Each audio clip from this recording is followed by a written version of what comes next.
Picture a daring escape from the formidable Alcatraz island, where 3 inmates dared to defy the unforgiving waters and treacherous currents that guarded their path to freedom. Bank robbers turned elusive fugitives, Frank Morris, Clarence Anglin, and John Anglin, set up a meticulously planned breakout, ascending the vent pipes to embark on a daring journey into the unknown.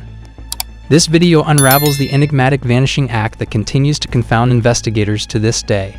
Crawled out of their cells up on the roof and escaped into the San Francisco Bay, and that you got to give it to them. They broke the system.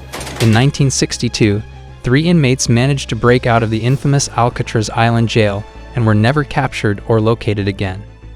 The United States Marshal Service updated its portraits of 3 elderly inmates, Frank Morris, Clarence Anglin, and John Anglin, and released them online last week. All 3 inmates are now in their 90s. In June of 1962, the 3 bank robbers who had been imprisoned for their crimes climbed the vent pipes of the rock to escape. They constructed a rubber raft out of old raincoats measuring 6 by 14 feet in order to make their escape from the island. It is still unclear as of today whether or not the 3 men made it across the fierce currents and frigid waters of the bay that are located near Alcatraz. Following the breakout, the FBI asserts that authorities recovered fragments of a wooden paddle and an inner tube made of rubber floating in the water close to Alcatraz. On one of the surrounding beaches, an improvised life jacket was also found washed up on shore. In an interview with CBS News in 2011, Mike Dyke, a supervisory deputy for the United States Marshal Service, voiced his conviction that the 3 men may have been able to reach their destination without getting hurt. Dyke was speaking on behalf of the U.S. Marshal Service.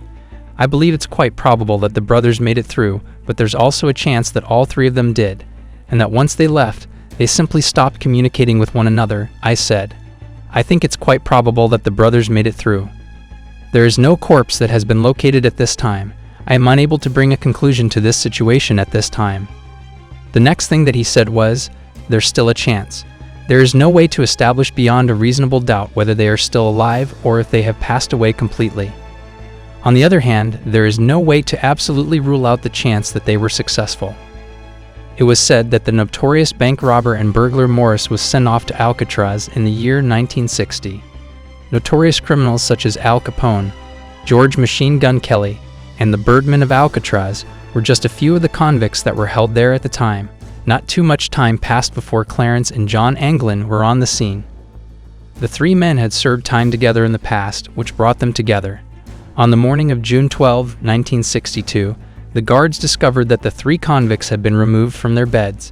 According to the FBI, in their stead were plaster fake heads painted to seem like human flesh and adorned with real human hair. According to the police, the men had been arranging their escape for a period of 1 year and 18 months. According to the FBI, in order to get access to a utility corridor, the inmates enlarged the air vents in their cells by using spoons and a homemade drill fashioned from a broken vacuum cleaner motor. This allowed them to pass through the narrow space.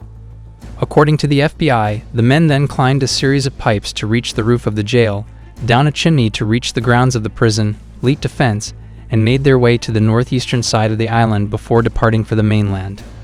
Reports from KPIX-TV indicate that John Anglin sent a letter to the San Francisco Police Department in the year 2013. The author of the letter said, "We all made it through that night, but only just barely." He said that Morris had gone away in 2008 and that his brother had died in 2011. In addition to revealing that he was afflicted with cancer, the author of the letter wrote the following: "If you announce on television that I will first be assured to initially go to jail for no more than a year and seek medical care, I will write back to let you know exactly where I am. There is no humor about it."